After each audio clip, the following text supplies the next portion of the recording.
Yo, yo, yo, what is up, stock compounders? Brad here, Brad in the house. Who else we got in the house? Let us know in the live chat.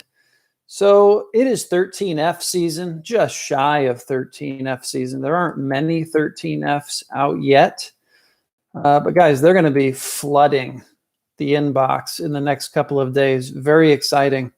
One resource I want to mention for those of you who aren't aware. So I subscribe to the MOI Global email list, and it's just a fantastic resource. One thing I've really been enjoying from the MOI Global email list is, it comes out every week, and there's a section called Letters, Presentations, and Write-Ups, okay? So there's industry insights, a bunch of different articles related to industry insights. But the next one's my favorite, letters and commentaries, okay? So the last week, we saw the letters to investors from One Main, Greenhaven. Greenhaven was one of my favorites. I tweeted about that recently. Made in Italy, Marin RGA, that's Elliott Turner's fund. Richard Bernstein Advisors, Third Avenue, Tollymore. Tollymore was another one that I really enjoyed. So this to me is one of the best ways to become a better investor, is to read, what these great investors are thinking about. And often they share one of their new additions to the portfolio and kind of break out that investment thesis. So it's just a fantastic way to learn, in my opinion. Much better than 13Fs. Obviously, 13Fs are great. We get to see, where these great investors are actually allocating capital recently, both buying and selling. But with the letters to investors, I'm sure a lot of you are familiar with Nick Sleep's Nomad Investment Partnership letters. You can really get into the head of these great investors. And there's just so much learning that comes out of that. Another article I enjoyed recently that I also tweeted about was the Graham and Doddsville Spring 2019 newsletter. And that highlighted Yen Liao, whose his fund is Aravt Global, ARAVT. And that was just a phenomenal, I just really enjoyed getting into his head and understanding, his background. He crossed paths with Eddie Lampert a number of years back, and he really picked up from Eddie Lampert the value of case studies, okay?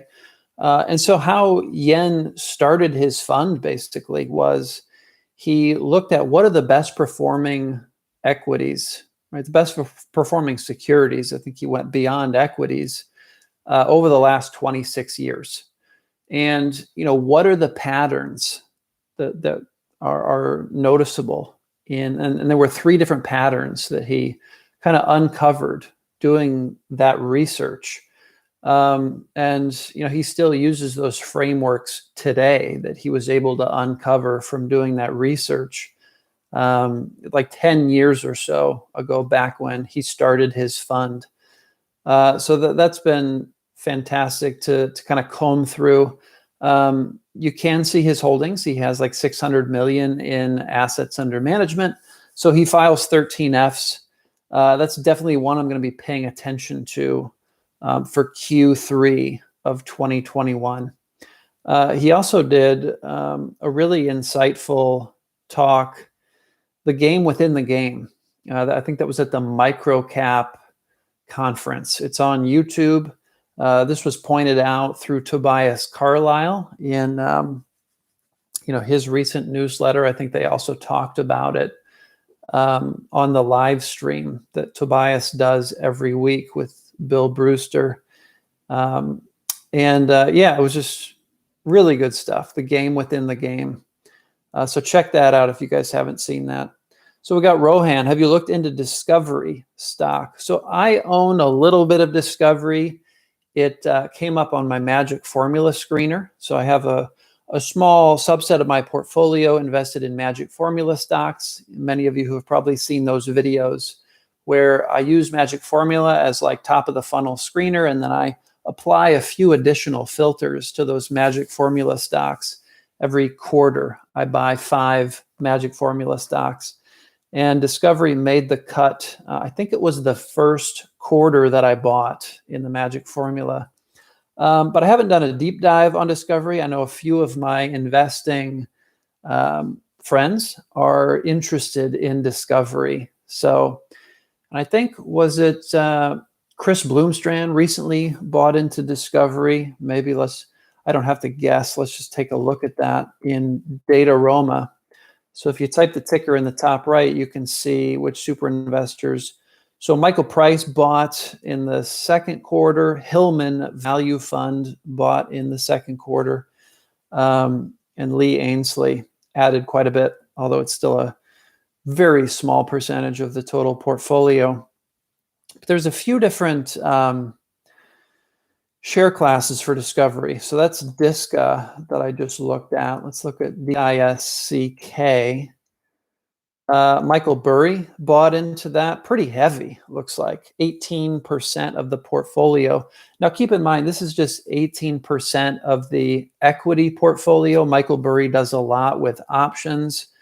So 18% of the portfolio is a little bit misleading, just like when we look at Pabrai's portfolio in something like Dataroma or 13F filings. It's just a small subset because it's just the US holdings. He's obviously got a lot of international stuff as well. But yeah, there seems to be some recent interest in Discovery, so that might be one worth digging into. I have not done a deep dive on Discovery. Debt will be high, but the management has shown to deleverage before. Yep, Burry bought into it, right? So Rohan mirrored that finding that I just looked up. John, MOI is great. Yeah, MOI is fantastic. I know a number of other investors who are on the waiting list to get into MOI. But yeah, the quality of investors that MOI has on there, I think it's like every quarter or so, they do like a kind of an online event through MOI Global, invite a bunch of different investors to pitch their best ideas. So it's a great way to pick up new investment ideas. But it is a membership only community. It can be tough to get in. But I think I'm pretty sure the newsletter is free. So highly recommend signing up for that. There's just a ton of valuable content in that free newsletter. Mirko, Netherlands represent. All right, yeah. Netherlands. I dated a girl from the Netherlands. I studied abroad in Australia my last semester of college as an engineering student, and met a girl from the Netherlands. It was fantastic. One of my best relationships, other than my current marriage, of course. But got a lot of respect from the Netherlands. Abel, hi from Ireland. So my wife spent, I think, like a year in Ireland. She worked at a soup restaurant, ate a lot of soup, and she had to get away in the winters. It's pretty tough, very northern latitude. So she had to hop down to Greece or something just to kind of recharge from the sun. I imagine it's probably getting a little bit gloomy this time of year in Ireland as well, but happy to have you here, Abel. Bobby from Arizona. What's up, Bobby? So I'm curious, we've got a decent number of people here, 30 people. I'm curious from you guys, which guru investors, or don't even have to be guru, could be smaller investors, who are you excited to see what they've bought recently? Or even letters to investors from some of these smaller investors that tend to get highlighted through MOI Global. Or there's another website I really like, Vintage Value Investing. So every quarter, they link to all of these great letters to investors from these ranges from very large investors like Bill Miller and the like, to some somewhat obscure investors as well. So I love combing through that. But who are you guys excited to kind of hop into their brains for Q3 and see if you can find any new opportunities, or just to learn, right? To expand your investment framework, to continue your education. It's not all just about, what's the next hot stock that I can jump into. Learning is such a big part of this game, obviously. John, rediscovery. I'm holding off until post spinoff. Okay, existing shareholders of T will sell their shares in the new company and depress the price. Maybe, yeah. So obviously there can be some dynamics that happen in spinoffs where there's forced selling, which can be a great opportunity for us investors. So it sounds like John is waiting for some of that to fall out. Mirko, are you still planning a ticker time type live chat? Yeah, I thought about it a little bit. Obviously, Investing with Frank is doing the ticker time. I don't want to encroach on that, right? Because we're buddies. We both do the punch card live stream. So maybe what I'll do is I'll try to put something together with him, be a guest on his ticker time live stream at some point. I may do something like this in the future, but he's already doing it. I don't want to encroach on his turf. So yeah, that's kind of, I'm still navigating that whole thing, but thanks for that question, Mirko. John, Chris B bought Viacom. That's right, Viacom. It wasn't Discovery. Christopher Bloomstrand, Viacom. Thanks, John. That's exactly what I remember now. Thanks for clarifying that in my head. Sebastian, good evening, Germany here. What's up, Sebastian? Good to see you. Luis, where in AZ? So I think Luis is also from Arizona. Maybe we got some people connecting in the same geography, maybe hooking up for coffee. That's always fun to see. Mufasa, I love that name. We all heard Mohnish saying great things about Tencent. Yes, Mohnish seems to be more bullish on Tencent than just about any company other than racist. So, perhaps for good reason. He also doesn't talk extensively about his investments, not always. In the Sum Zero talk, he really kind of opened the kimono, so to speak. So that was fun to see. But yeah, he usually ducks questions about current holdings. And, I respect that, right? Because it's something I've been wrestling with as well. Because the more we put out what we think about a particular company, the more we drill in those beliefs about a company. It can be harder to change one's mind as new information comes in. So I do think there's some wisdom in terms of not succumbing to a number of biases when it comes to talking about current holdings. So it appears he hasn't bought Tencent. Any thoughts why? So we don't know that he hasn't bought Tencent. He could have bought Tencent through the Hong Kong exchange. As of the end of Q2, he hadn't bought the OTC version of Tencent, TCEHY.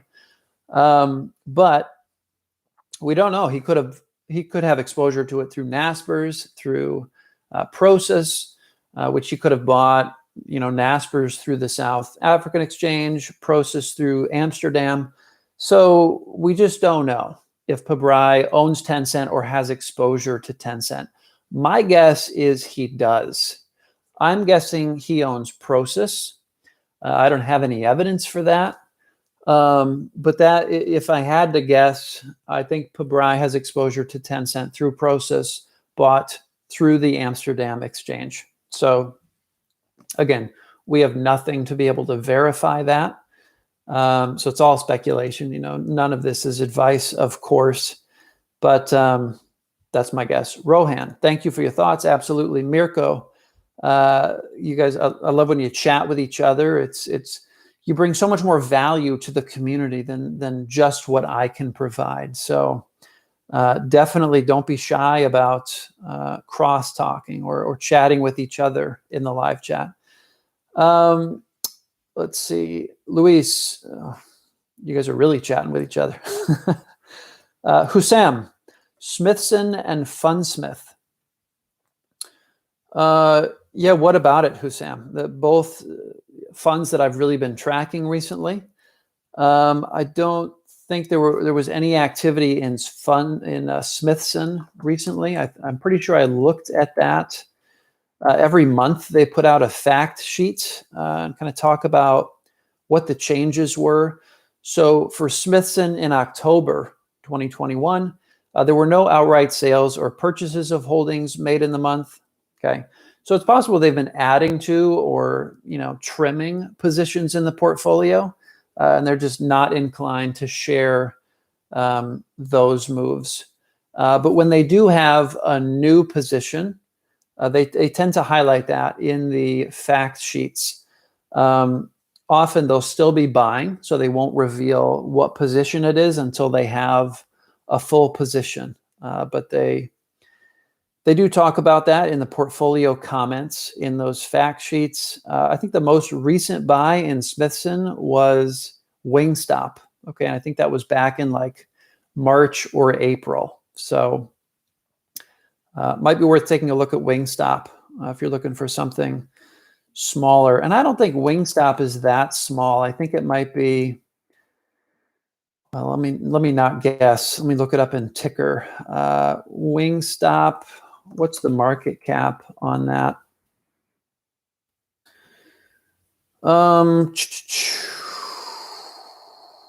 It is 5 billion. Okay, so kind of squarely in mid cap territory. And of course, Smithson, is kind of an acronym of sorts for small and mid cap, small mid SMI, and then the Smithson stands for, I don't remember exactly, but it's kind of their framework for buying high quality companies at a reasonable price. So great fund to follow. Really glad I was able to uncover that one from watching Terry Smith's, one of his annual meetings. He mentioned Smithson. David, cheers from Spaniard. Cheers from a Spaniard living in France. Yeah, cool. So I did the, what's it called? When you do the walk through Spain. Started in France, just right at the edge of Spain and France. Come on, brain, think. We stayed in albergues, right? Anyways, it's the historic walk kind of through Spain. I'm sure many of you know, and will remind me in the live chat. John, Li Lu, if you bought Baba, I'm going to do a backflip. Yeah, I wouldn't count on seeing Alibaba in Li Lu's portfolio, but yeah, it'd be kind of fun to see that for us Baba longs. Also very curious to see if Li Lu has done anything in Q3. Yeah, his 13F isn't out yet, but we'll keep watching. David, Mohnish, Li Lu, Robert Vinal, and Francisco Garcia Parames are the real deal investors. Yeah, I haven't really looked into Francisco Garcia Parames. I did watch, I think I watched an interview with him. I think I had a hard time looking up what is his performance over the last, however long he's been a professional investor. If any of you have those numbers right off the top here, I'd love to see that. But yeah, definitely Pabrai, Li Lu, and Vinal. I'm excited to dig into those 13Fs and see if there have been any changes. I know Pabrai has really been focused on Turkey. So I don't think we're going to see anything in 13Fs from him. Obviously, I could be wrong, but I'm not expecting to see anything from him. I think he's been trimming positions like Shinnikin and Rain Industries, I think, to free up cash to continue buying some compounders in Turkey. So we're not going to see those through 13Fs. Hopefully, we'll see those through ticker terminal. in the near future. But there's someone who was thinking he bought a kind of pension and life insurance company in Turkey. I don't know, I think they may have access to some kind of high-powered Bloomberg type thing in Turkey. So maybe they were able to see that firsthand. I'm not sure. But I forget the name of the company. I think it was something like Anadolu. I'm going to butcher the name, but yeah, I can't remember. But yeah, you guys will hear more about that as I find out as well. Abel, I'm keen to know what Phil Town is buying. Right, Phil Town. What?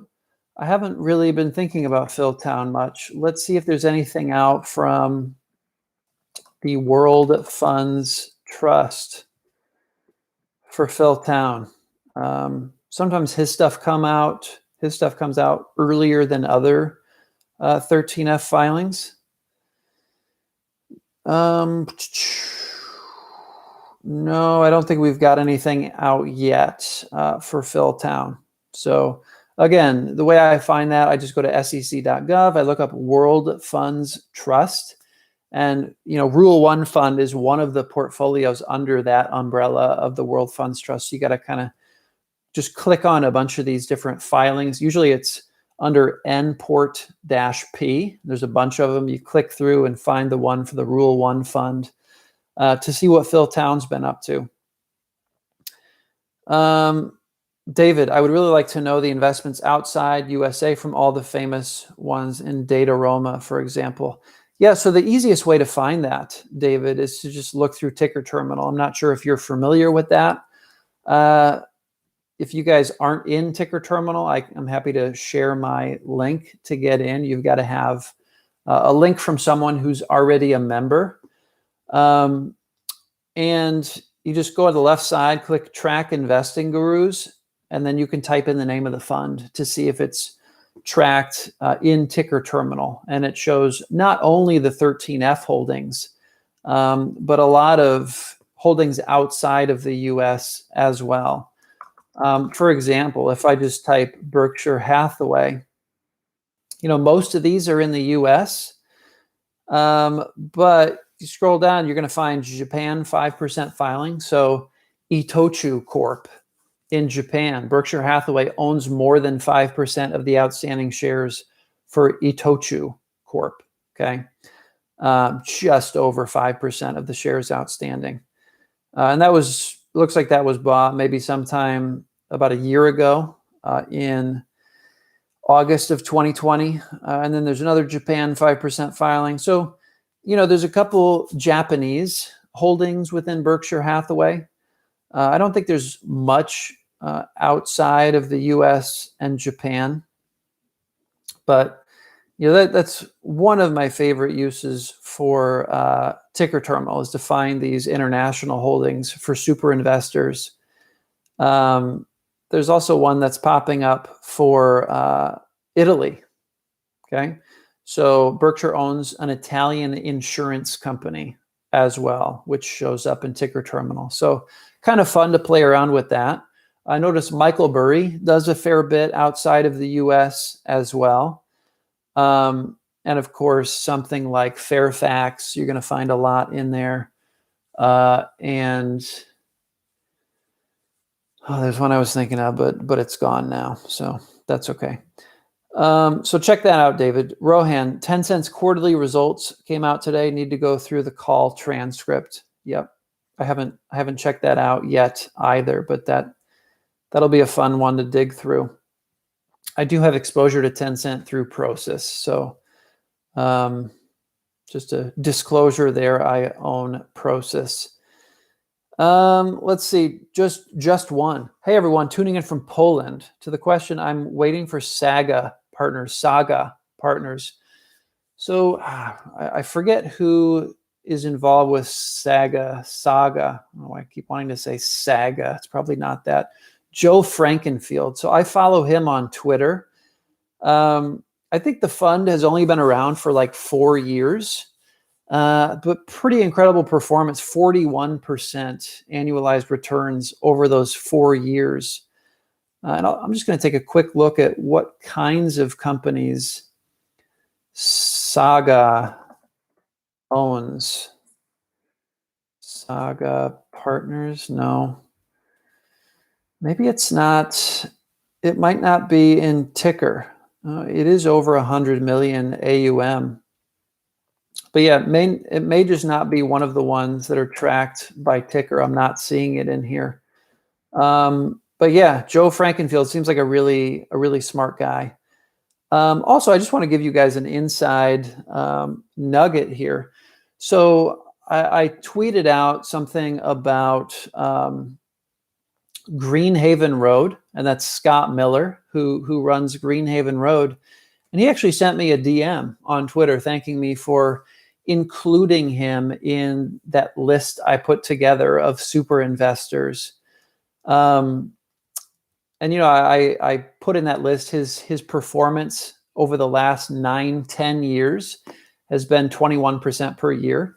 He let me know, well, that's net of fees. Okay. The gross of fees performance, the performance before fees was 26%. Okay. Which is really a magic number to me. It's, doubling your money every 3 years, that compound growth rate of 26%. So I updated that in the table. He also mentioned, and I really appreciated this, the smartest guy he's met in the space, fellow investors, is Cliff Sosin. Okay, Cliff Sosin. So, and that's CAS Investment Partners. So that really nudged me to pay more attention to what Cliff Sosin is doing. I don't know if we can see CAS Investment Partners letters to investors, but that's really what I'm going to be looking for this Q3. And also just paying attention to what Cliff Sosin is doing. I know he owns Cardlytics. I'm sure a lot of you have been paying attention to that. Let me just check what else. CAS Investment Partners. This one is in ticker. Carvana is his biggest holding. Cardlytics, At Home Group, Party City. So those are some of the big ones. I'm definitely going to be paying attention to what Cliff Sosin is doing and really kind of bump him up on the list of investors that I aspire to learn from through those letters and whatnot.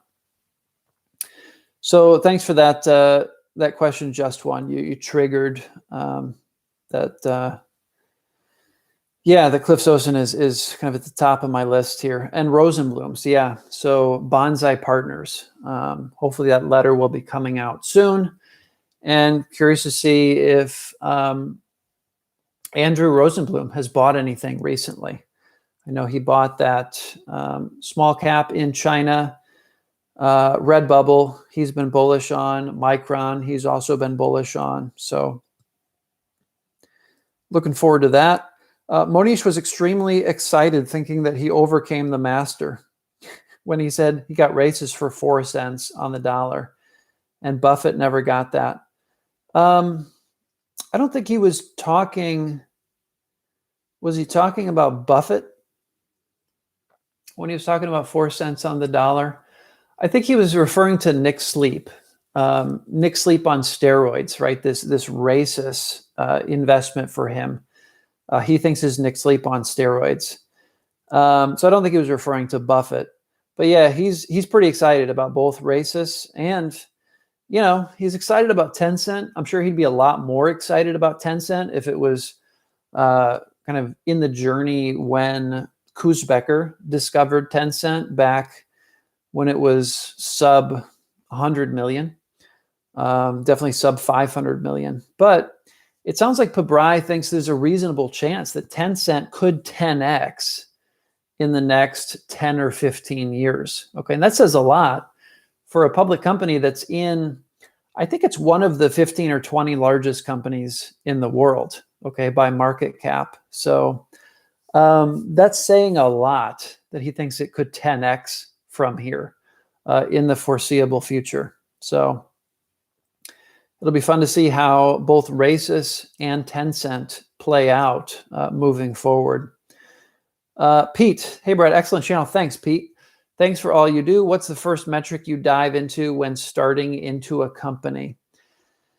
Yeah, the first metric I look at, if we're getting beyond, does a super investor own it? Okay. I don't know if you consider that a metric. That's kind of top of funnel. Okay. That's how I narrow my investment universe of companies to look at. But the first one, I want to see insider ownership. Okay. I love to see a company that's founder led. Okay. It means there's all of that energy, enthusiasm from someone who really made this thing their baby, right? This is their vision. It's their company. If you have a hired gun CEO, it's a lot harder to kind of maintain that enthusiasm as a company grows, right? Because it's not their baby. So I look at insider ownership and really alignment of incentives between management and shareholders. If most of the compensation to management is coming from a paycheck, there's not a super high alignment of interests, right? There's a temptation there. There can be a temptation to kind of play with the numbers a little bit to maybe juice EPS or whatever numbers are being tracked for the bonuses of these CEOs, for this management team. So you got to be careful. And debt can also be an issue.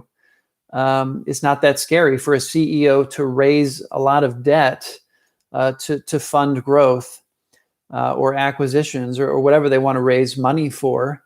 If they don't have skin in the game, if they don't have equity, because they can always just declare bankruptcy, right? And if they're just, if they're on a paycheck and they declare bankruptcy, there's probably going to be a shakeup, right, with management. So it's not necessarily that they're more inclined to declare bankruptcy, but you want to see that alignment of interest. If I'm buying a company, if I'm owning a company, I want to see that management owns it as well, right? They also own equity. So, you can really narrow the universe by doing that. I mean, just doing the magic formula exercise every quarter, it's pretty rare to find companies that have, 10% or more of the shares outstanding owned by the management and the board. Okay, it's not that common.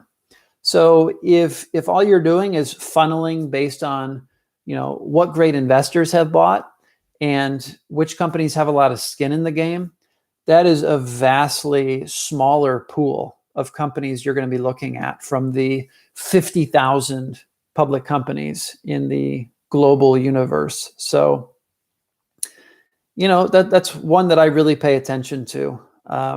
Pete, thanks for that question.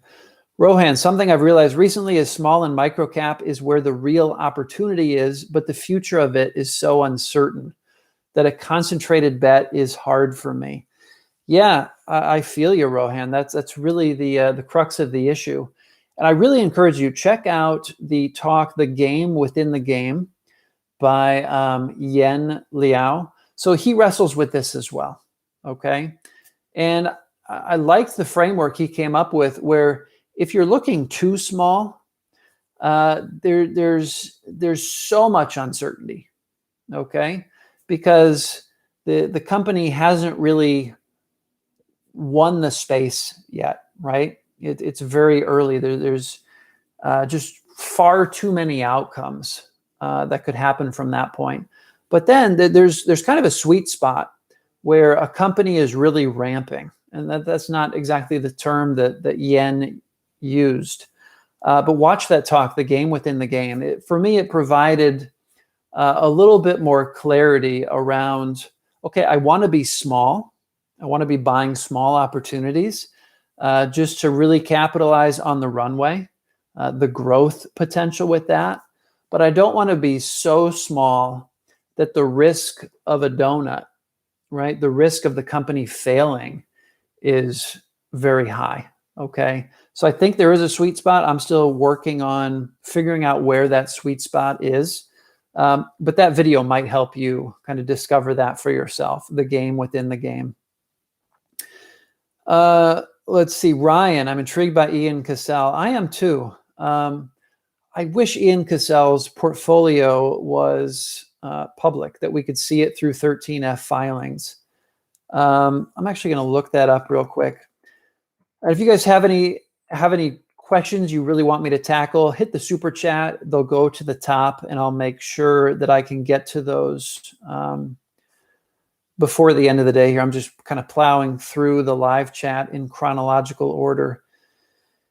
Ian Cassell, what is his firm? Is it something like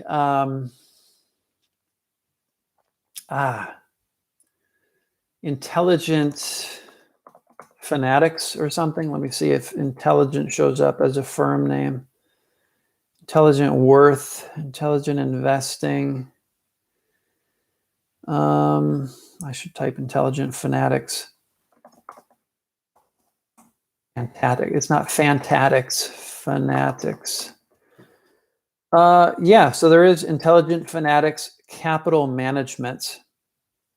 I just want to see how much money they're running to see if they're even close to having to file 13F filings. So that's out of Pennsylvania. Okay, I didn't know Ian Cassell. Well, maybe it's just domiciled in Pennsylvania, although that's not a common place for a fund to be domiciled. Okay, so the fund started in 2018. Principal owner is Ian Cassell. See if I can see what the AUM is. Yeah, so 27 million as of March of 2021. Okay, so that fund is a ways off from being, to the 100 million threshold where they have to disclose 13F filings. But I would love to see what Ian Cassell is buying. He seems like a very thoughtful microcap investor, and I would love kind of a short list of incredible microcap investors to get ideas from in the kind of micro and small cap space. So he's definitely a guy I have my radar on. Rasmus, okay, just chatting with someone else there. That's great. Ayush, why do you prefer Prosus over Naspers? Naspers has a more discount to NAV. Yeah, so I encourage any of you who are digging into Naspers and Prosus to look up a guy. I'm not going to be able to remember his name. He's a fund manager out of South Africa, and I really appreciated, the way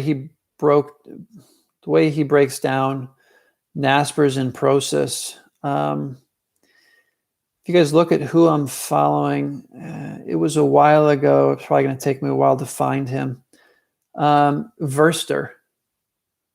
Somebody Verster, Verstr. So if you just search him on Twitter, you'll probably find him.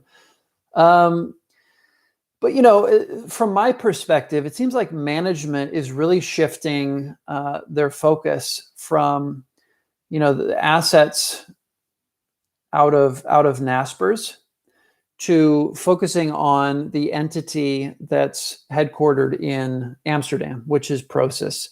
And I think they're really trying to transition the value over from Naspers to Prosus.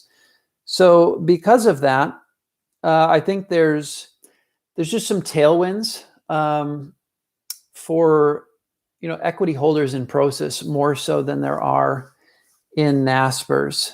I should. It's hard for me to kind of elucidate my thinking clearly in this moment. But maybe I'll put out some more content around Prosus and just what I see as the advantages to Prosus over Naspers. But yeah, the delta between NAV and current price is less with Prosus than it is for Naspers. But I think there's a reason for that.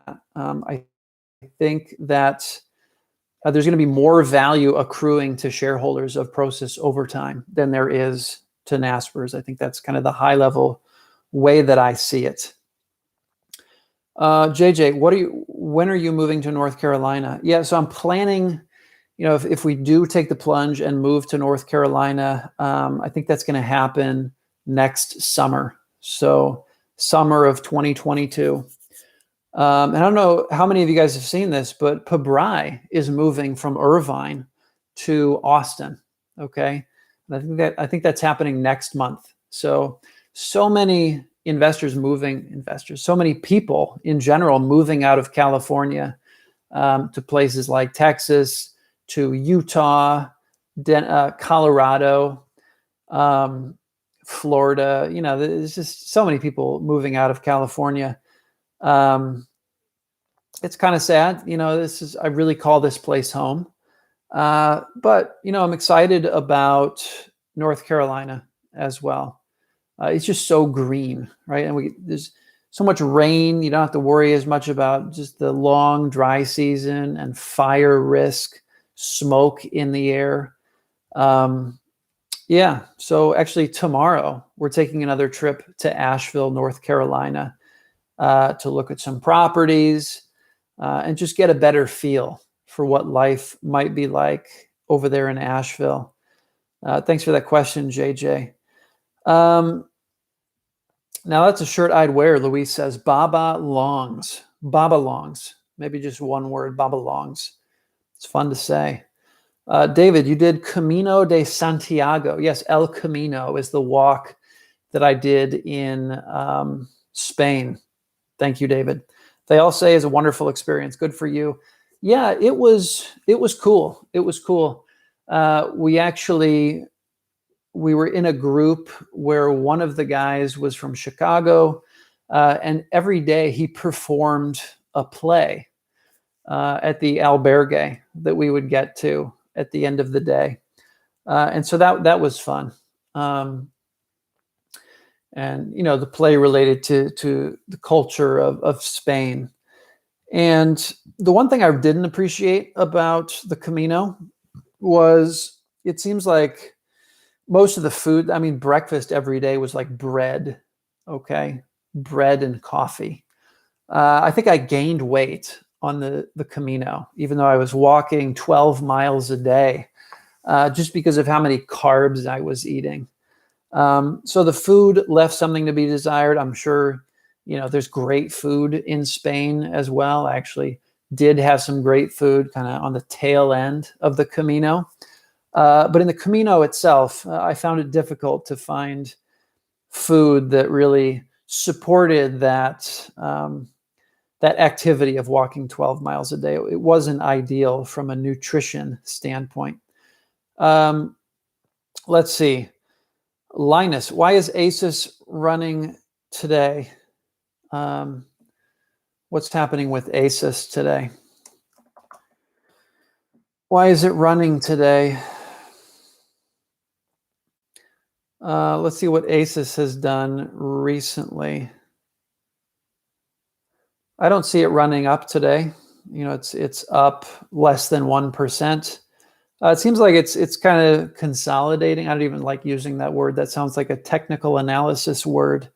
But it seems like it's, kind of hovering there around 25, 26 pounds. Yeah. ASOS, I dug a bit into, I put out a video on ASOS, kind of bringing together everything that I was learning from other investors about ASOS. It's just not a super compelling opportunity for me. So I kind of let it pass for the time being. It's possible if it gets down below 20 pounds, I might kind of revisit it. But, it is tough. Investing in the UK market, it seems like, there's just a lot of outflows, partly because of Brexit, partly because there's not a very vibrant tech scene in the UK. So there's a lot of money kind of chasing that hot sector outside of the UK. There's some headwinds right now facing UK investors. So because of that, I'm sure there are opportunities, right? Naked Wines is something I was looking at that kind of popped somewhat recently, but that Norbert Liu added to in the third quarter of this year. You could tell because obviously his 13F hasn't come out yet, but he's a greater than 10% owner in Naked Wine, so he has to disclose when he makes additions or sales within a couple of days. So yeah, I don't know about ASOS, but that's just a couple thoughts on it.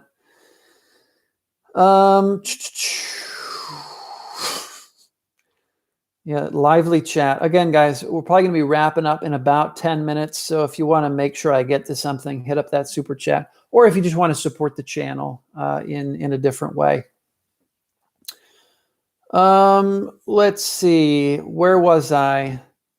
If you could get, so this is from Bay. If you could get any company at 10 price to earnings, what would you get?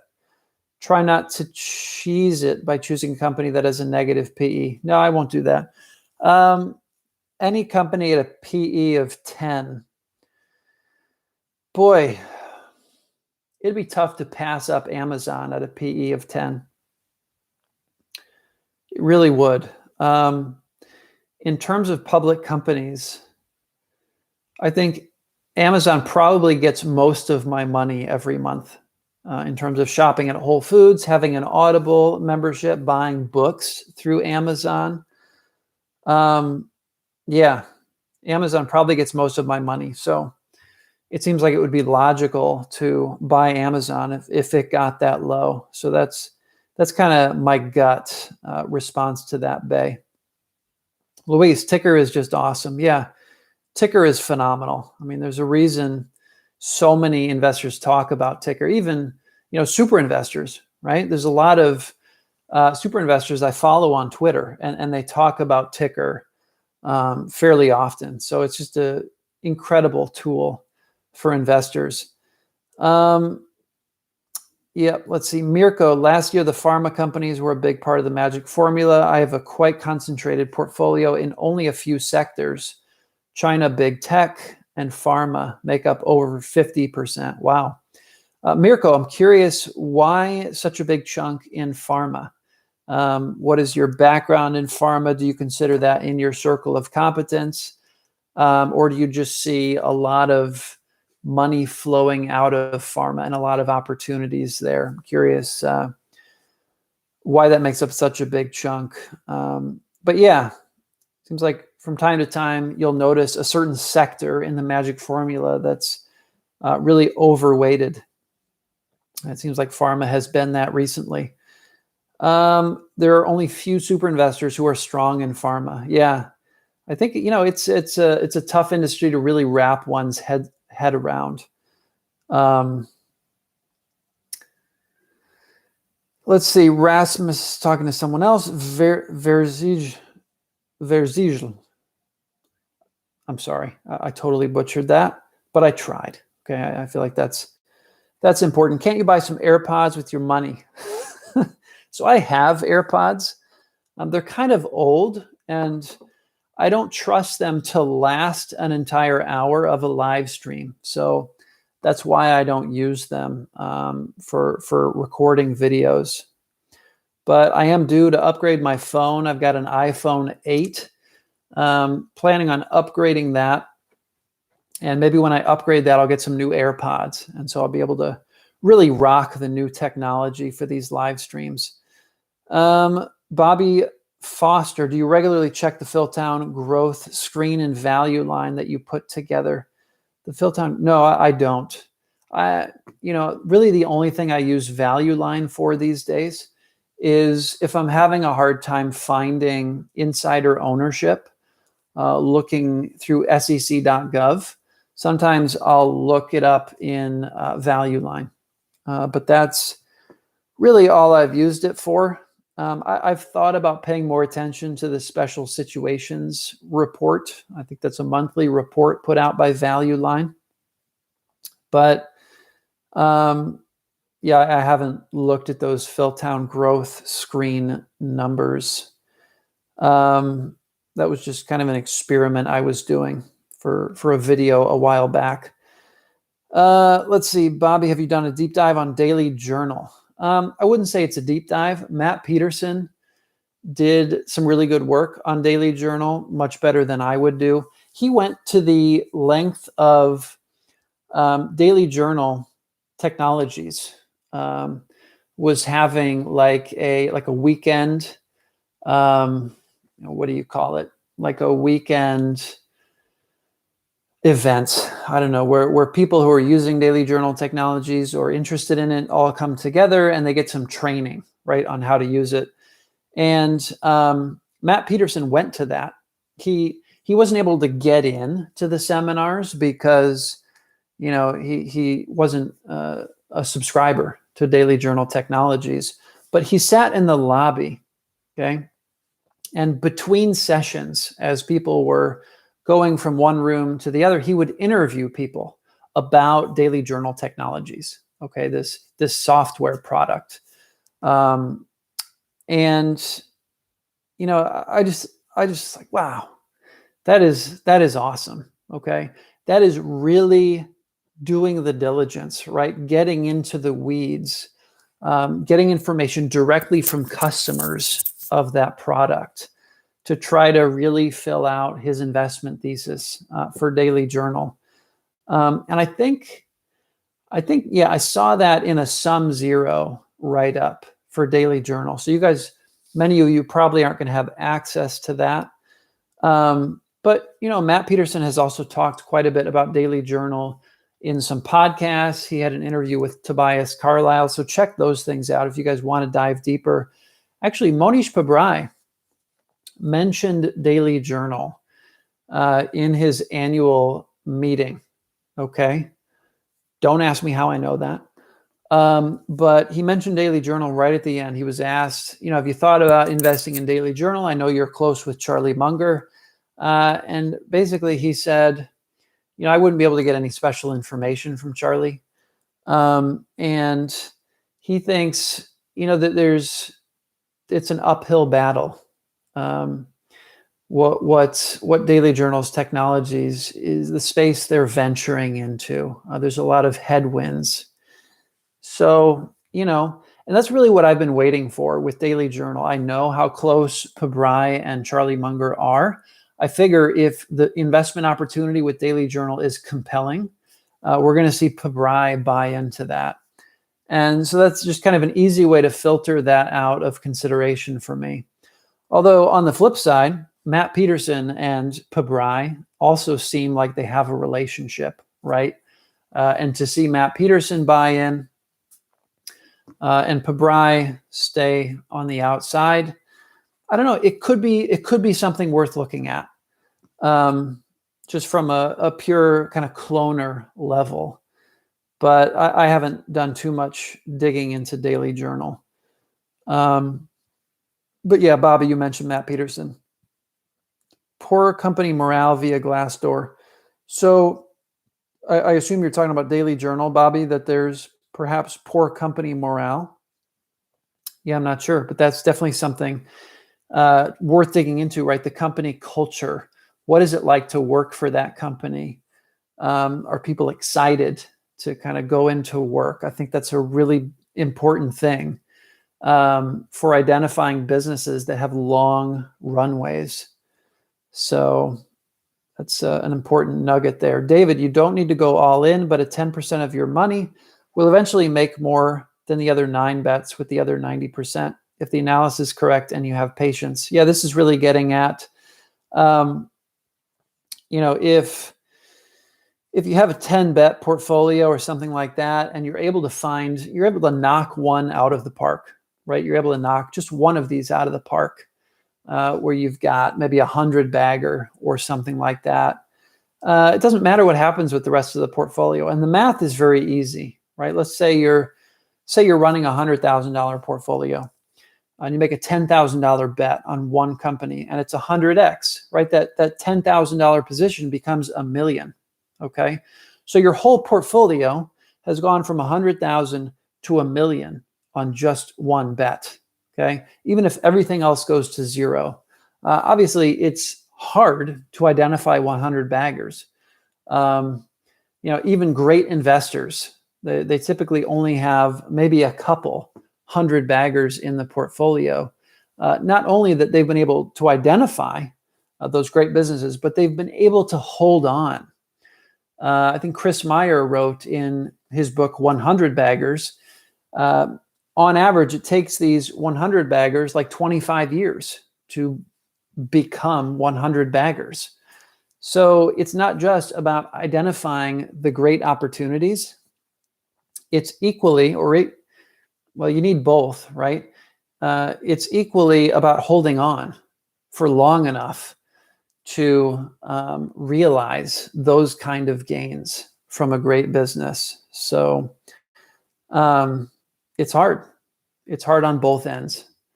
And I'm not sure which is harder. They're both hard. Probably what's harder is holding on, okay?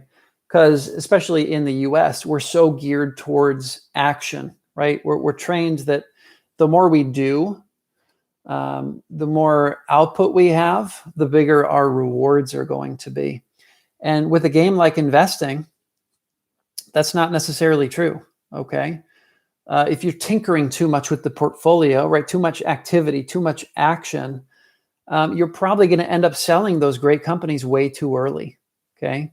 Because you think you're smart and you think this next opportunity that comes along looks better on the surface than the company in your portfolio that is actually going to be a 100 bagger, because you just don't see all the warts, all of the issues with this company that comes along, right? Because you don't know that much about it. It's like the mistress is hotter than the wife, quote that Pabrai likes to put out. So it's a hard game. And like Charlie Munger says, why should it be easy to get rich? But we should make it as easy on ourselves as possible, right? And for me, that's find the smartest people in the room, right? In the world, really. Find the smartest investors in the world. Look at what they're buying and go from there, okay? And wait until it's a fat pitch. Wait until you can understand it. It just makes sense to you, all right? So, that was a lot of talking. Do you have any opinion on Fair Isaac, which is FICO? I haven't done any kind of under the hood work with FICO, but it seems like there's a lot of great investors, a lot of investors who are oriented towards long-term buy and hold that own FICO. So it seems like it has kind of compounder DNA, but I don't know why, okay? Just want to check. I'm sure it's quite large, right? FICO, well, it's not that big. 11 billion market cap. What has the performance been? Okay, so over 17 years, it's been like 15 or 16% compound growth. So, I figured it might be a little bit higher than that, but you can't complain about an 11, 12 bagger over 17 years. Question is, how much room does it have to run? And I don't know the answer to that. And are those advantages that it has, how durable are they? As we, some might say, enter this new realm of Web3, the metaverse, right? There's a lot of technological change that's accelerating right now. So, I'd really want to look at FICO through that lens. Is it, is it able to keep up with innovation internally, sort of like a culture like what Amazon has, which even though it's so big, it still has so that culture, that DNA of innovating, throwing things against the wall.